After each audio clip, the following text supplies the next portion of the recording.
আমার দুষ্টু মিষ্টি ভালোবাসার বন্ধুরা কেমন আছো সবাই? আশা করি অনেক অনেক ভালো আছো। আমি তোমাদের নীলু আপু চলে এসেছি নতুন গল্প নিয়ে।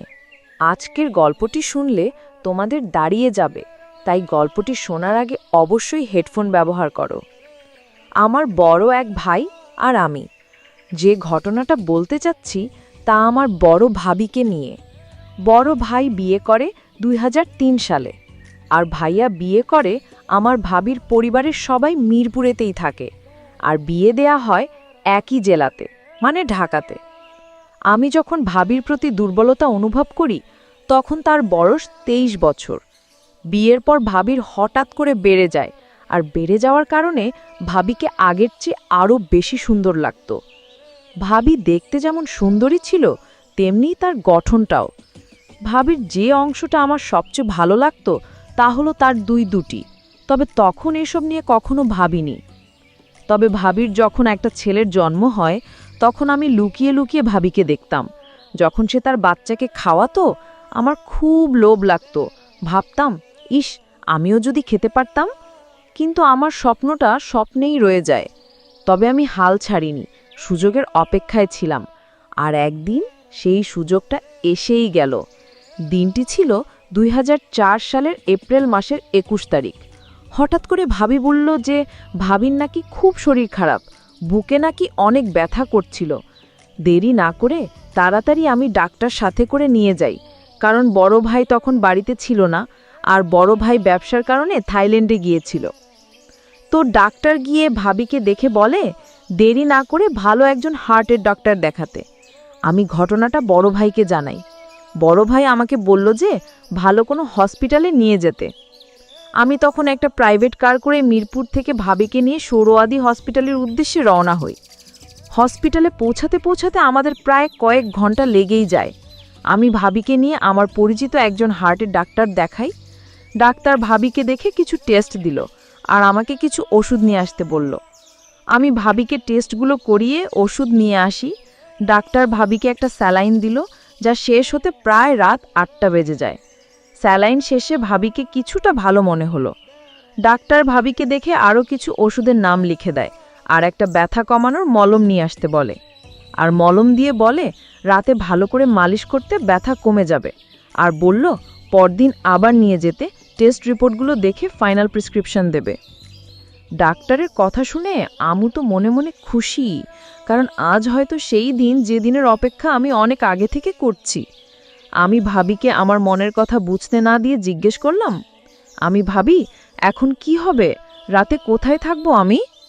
ভাবি অনেকভাবে বলল, এক কাজ করো, তুমি যেহেতু থাকতেই হবে চলো কোনো হোটেলে গিয়ে উঠি। এই রাতটাই তো মাত্র, কোনো রকম কাটাতে পারলেই চলবে।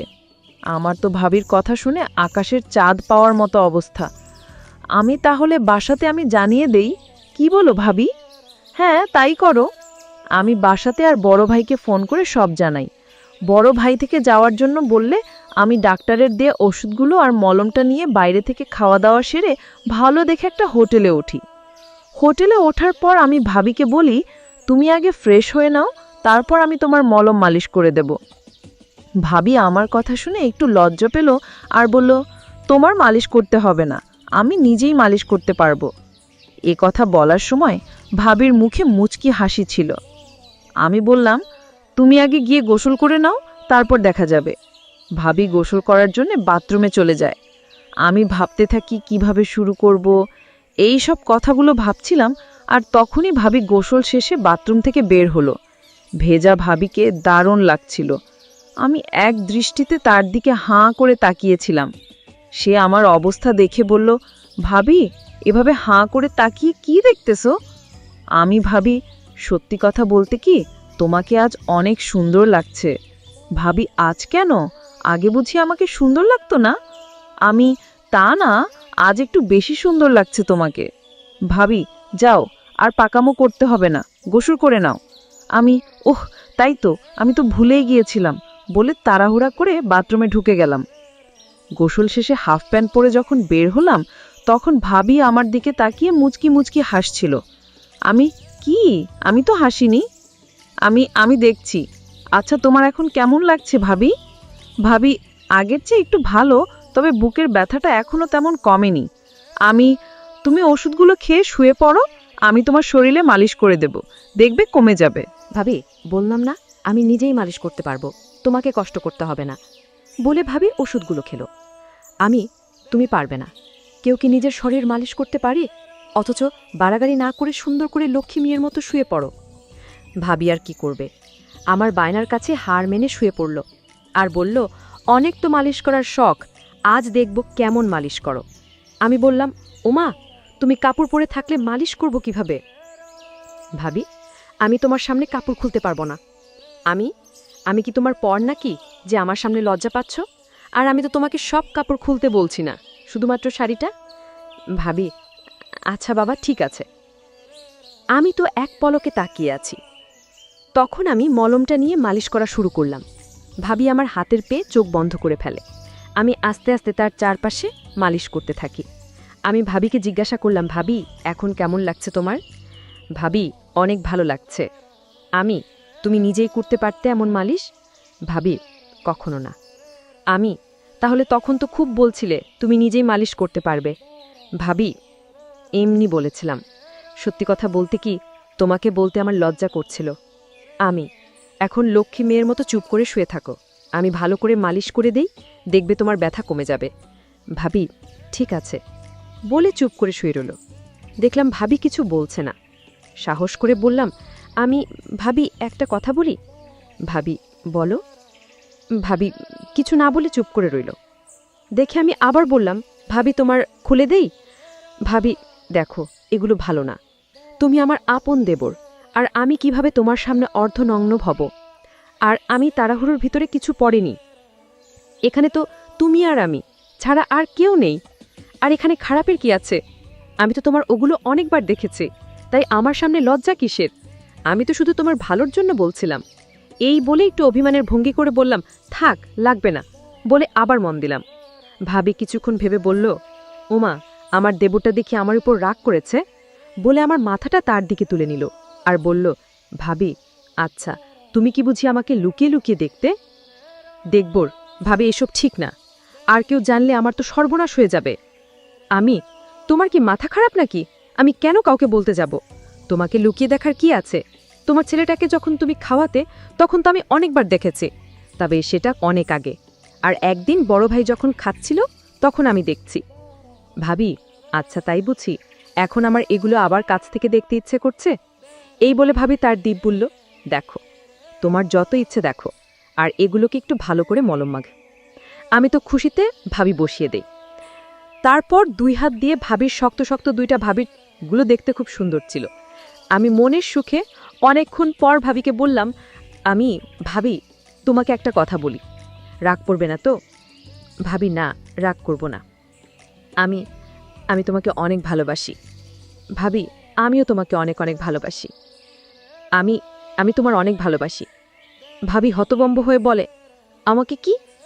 সত্যি বলছি ভাবি, তোমাকে আমি সবসময় লুকিয়ে লুকিয়ে দেখতাম। ভাবি, কি বলছো তুমি এসব কথা? আর কি কি দেখেছো আমার? আমি বললে তুমি রাগ করবে না তো? ভাবি, না, করব না, বলো। আমি একদিন তোমাকে বড় ভাই কাজটাও আমি দেখছি, আর তখন থেকে আমারও তোমাকে খুব ইচ্ছা করত। ভাবি না বোঝার ভান করে, কি ইচ্ছা করতো তোমার আমার সাথে? বড় ভাই যা করছিল। ভাবি, তোমার কি মাথা খারাপ হয়েছে নাকি? তুমি জানো তুমি সব কি বলতেছো? তাছাড়া আমরা ভাবি দেবর। তুমি তাহলে কিছুই জানো না। আজকাল সবই সম্ভব। আমি অনেকগুলো ছবি দেখছি, যেখানে শুধু দেবর ভাবি কেন, ভাই বোন মা ছেলেও ওইসব কাজ করে। ভাবি, আমি বিশ্বাস করি না, তুমি সব বানিয়ে বলতেছো। কসম ভাবি, আমি কিছুই বানিয়ে বলছি না, সবই সত্যি। প্রথম প্রথম আমিও বিশ্বাস করতাম না, কিন্তু যখন দেখলাম তখন বিশ্বাস না করে থাকতে পারিনি। আর এছাড়াও বাজারে অনেক গল্পের বইও পাওয়া যায়, যেখানে মা ছেলের, বাবা মেয়ের আর ভাই বোন ভাবি দেবরের গল্পে ভরপুর। ভাবি, তুমি সত্যি বলতেছো? ভাবি, আমি কি তোমাকে মিথ্যা বলবো নাকি? আর কসম তো করলামই, কসম করে কেউ কি মিথ্যা কথা বলে নাকি? ভাবি কিছুক্ষণ চুপ করে থেকে বলল, আচ্ছা, ওইসব বাদ দাও। আমি বুঝতে পারলাম ভাবি কিছুটা দুর্বল হয়ে পড়েছে, তাই আমি এবার দেখি ভাবির শ্বাস ঘন হচ্ছে। আমি একবার উপরে যাই, আবার নিচে নেমে আসি। কিছুক্ষণ পর ভাবি আবার জিজ্ঞেস করে, ভাবি, আচ্ছা, আমরা যা করছি তা কি ঠিক? আমি বেঠিক কি আছে? আর আমরা দুজন তো মানুষ, আর যদি চাই তাহলে সেখানে সমস্যা তো থাকার কথা নয়। আর তুমি কি জানো, পৃথিবী শুরু হয়েছে পারিবারিক খেলা দিয়ে। আগে তো দেবর ভাবির ভাই বোনের বিয়ে বৈধ ছিল, আর তা হতো অনেক ধুমধাম করে। আর অনেক জায়গায় বাবার যদি কিছু হয়, ছেলে তার মাকে বিয়ে করে। এরকম আরও অনেক কাহিনী আছে। ভাবি, তাই নাকি? তুমি এত কিছু জানলে কি করে? আমি বই পড়ে। ভাবি, তাই তো বলি, আমার প্রতি তোমার এত মনোযোগ কেন ছিল? আচ্ছা, তুমি তাদের মতো আমার সাথে? তুমি যদি মত দাও তাহলে তোমাকে ভালো করে। আর এটা আমার অনেক দিনের আশা। একমাত্র তুমিই পারো আমার আশাটা পূরণ করতে। ভাবি, ভাবি, আমি আমি হ্যাঁ তুমি। ভাবি, কিন্তু আমার খুব ভয় করছে যদি কেউ জেনে যায়। আমি আর তুমি যদি কাউকে না বলি তাহলে কে জানবে? ভাবি, তা ঠিক, তবে এটা করা কি ঠিক হবে? ভাবি, তুমি শুধু শুধু চিন্তা করছো, কিছুই হবে না, আর কেউ জানবে না। আমরা তো আর সবার সামনে না। এইসব কথা বলতে বলতে আমি ভাবির কাছে যাই। ভাবি এতক্ষণ খেয়ালই করেনি। পরদিন সকালে ফ্রেশ হয়ে হোটেল ছেড়ে দিয়ে আমরা নাস্তা করে হালকা মার্কেটিং করে সকাল 9টার দিকে আবার হসপিটালে যাই। ডাক্তার বলে চিন্তার কোনো কিছু নাই, রিপোর্ট নরমাল, তবে যে ওষুধগুলো দিয়েছি তা চালিয়ে যান, আর 1 মাস পরে এসে আরেকবার চেক আপ করে নেবেন। আমরা ডাক্তার থেকে বিদায় নিয়ে বাসার দিকে রওনা দেই। আর ওই দিনের পর থেকে আমাদের প্রতিদিনই হয়ে থাকে। আবার কখনো ভাইয়া যদি দেশের বাহিরে যায় তখন আমাদের রাতেও হয়। আর এভাবেই আমাদের ভাবি দেবরের সম্পর্ক চলতে থাকে, যা আজ পর্যন্ত চলছে।